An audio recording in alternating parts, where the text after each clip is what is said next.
big day, the day I leave Oregon and I get into California. Of course, I'm cutting across to the coast here at Grants Pass, so I actually get into Crescent City, California. Also, I feel like I'm always just coming up with more RV tips to share every time I get behind the wheel, which is really crazy. But pretty much in any RV you have, you need to be aware of your RV's swing. Especially if you're like parking on the side of a curb or something. In other words, it's hard to explain, but I'm up against a curb over here. If I start turning the wheel left, my tail end is going to swing out past the line every time. In other words, if I put it into gear right now and I'm making a left-hand turn, my butt is pushing out to the right into stuff. So if there was like a light post or a car or something over there, you would sideswipe it. And this is a very common thing with new RV owners that aren't used to that. The wheels are so much closer to the front that you're actually going to have that problem. So, and especially when you leave parking stalls, even if you're in the right lane on a highway, like if you're in the right lane and there's a left lane and you're making a right-hand turn, your left side is going to actually go out into their lane of traffic if you do it hard enough. If you're gentle about it, make it a gradual turn, maybe not so much.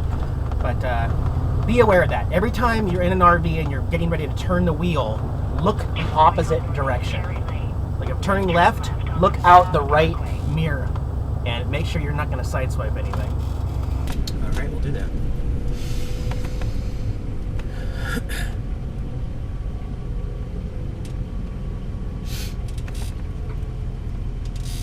Okay, so for example, I'm going to turn left right here. There's another lane over here.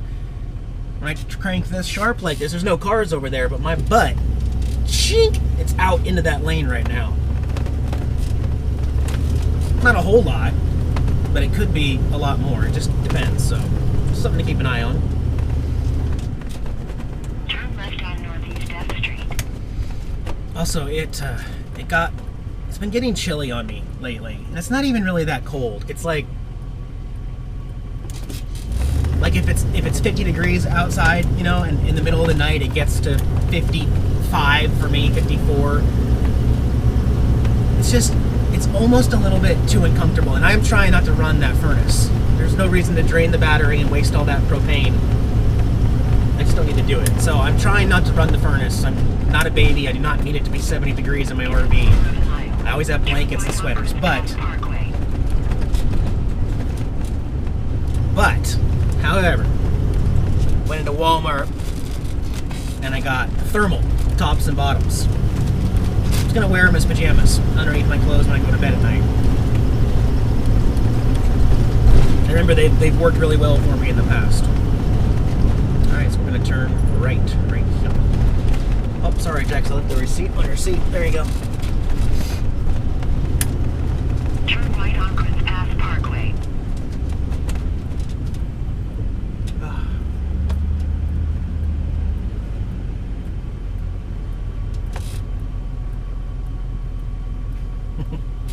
Man, this is gonna be awesome. I can't believe I'm gonna make it into California today.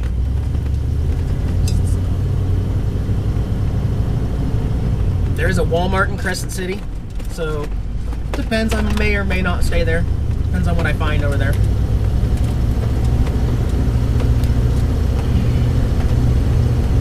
$82 miles. Alrighty then. Continue straight for 1 hour and 40 minutes to East Cooper. There you go. You know, also about holding tanks. Basically, I'm talking to the guys here, but if you're in an RV and you have a Blackwater tank that holds your number ones and number twos, I know a lot of guys like to take advantage of going number one elsewhere besides their RV toilet because it'll save it. It won't fill up as fast, you know. So if they're in a park or something, they'll go outside. Something you should know about though, the septic, you know, the actual plumbing in an RV, the way it's set up in your Blackwater tank, it actually needs the correct mixture of number 1 and number 2 in order to break down all of the solids and the toilet paper that's in that tank. So if you think that you're helping it by going number 1 outside a lot and not doing it in the toilet, what you're going to have at the end of a week or 10 days or so is too much solid and too much toilet paper in that tank to be able to break it down, in other words. So I know it may seem like you're doing something good for the RV and for making your stays last a little longer, but it's actually very counterintuitive to how the plumbing works in an RV. So just so you know, I don't know what kind of problems you might have. You might have blockage when you try to dump your tanks, or I don't know. It's just not a good idea. Make sure that your liquid to solid ratio is naturally correct.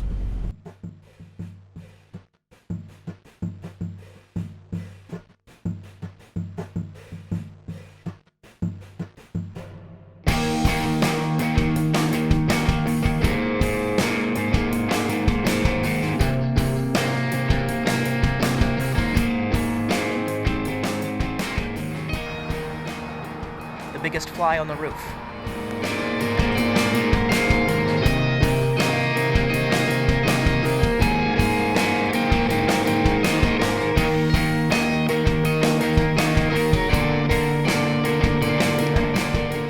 But I don't know if there are police officers on duty.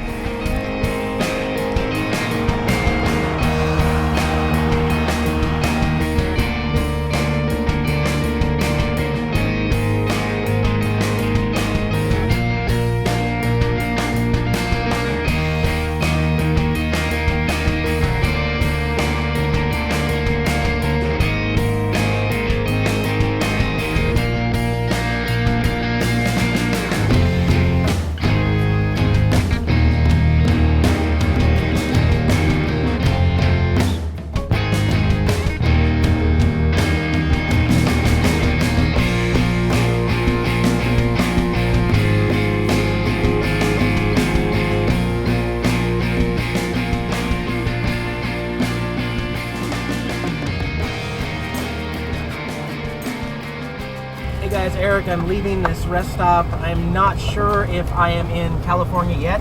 All I know is I left Oregon. And anyway, since I'm going into Crescent City, I found Krista. Hi. And she's trying to get to a little farther down than that, right? Arcata. Yeah, but she's traveling and she knows Evergreen. She's actually heard of Evergreen State College. With the gooey ducks. How about that? That's shocking. The gooey ducks. Oh, actually, now it says we're in California. Okay, officially in California. Woohoo! It's exciting. It is exciting. Where else have you been besides Washington and Oregon? Well, right before Washington, I was in Canada for 6 months, and most of that was in Quebec and BC. In Quebec, I was working with the maple syrup up in this small village and learning French and visiting my friends from Quebec that I had met down in Mexico and around Canada. Interesting. In Nice. BC, I picked cherries and did some migrant farm work, and that was interesting because in Canada it's normal for young people to do it, and people come from all over the world. So there was people from Japan and Italy and Mexico and Chile. Fun. This is the farthest I've ever been away from home, by the way. Literally, Exciting. It's exciting. this is new ground for me. It's exciting. It is exciting. The lady you gave me a ride earlier, she's never really left Oregon or California. She's just been on the West Coast. So Yeah, that sounds like me. you get to know your territory. That's true. And when I was in Washington, I went to the barter fair in Tonasket, and I thought that was really nice. It was like, I guess, the 41st year. And I didn't even know about it, but I was in Bellingham, and some people told me. So I hitchhiked across the Cascades. It's like 6 hours. Got there. When I was in Bellingham, that's where I met Chris Travels, and it is a very RV-friendly place. Like, I was surprised. Even somebody else, Wanderlust Estate, was telling me, you know, it's just So close really to nice. Canada. It's It very, must be. It's very, Bellingham's economy is just all very influenced by Canada. So, Okay, that makes sense. I yeah. wonder by the time I get down to Slab City, I'll use my little TV and radio station. I'll get Mexican stations from Tijuana and other places. I I've might. been that far south, so. You know, I really want to go to Slab City, and I really want to go to Tijuana. It's the south of Baja. 75-degree Christmas. Oh yeah. Well, I'm going to be in Hawaii this winter.